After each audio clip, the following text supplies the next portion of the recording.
escanteio? A imprensa que toma gol? É a imprensa que joga? Não briga? O cara vai com não briga. O cara não chuta uma bola. Então, e o Fagner, que eu sempre falei que o melhor lateral direito do Brasil, o Fagner.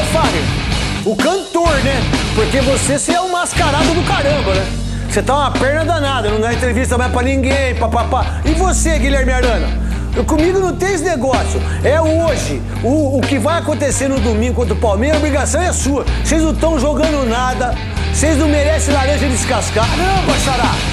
Vocês têm que correr mais. É isso que vocês têm que fazer.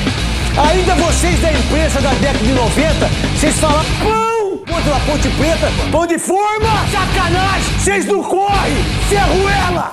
Seus orelhudos. Vocês vão perder o campeonato do Palmeiras. Aí sim, sabe quem que vai aguentar? Eu!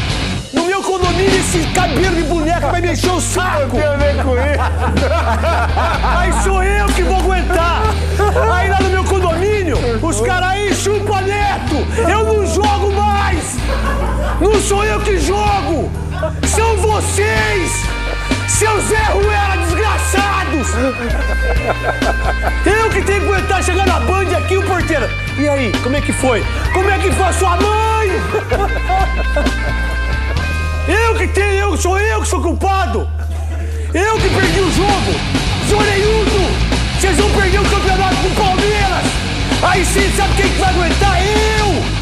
No meu condomínio, esse cabelo de boneca vai me encher o saco! Eu nem com isso!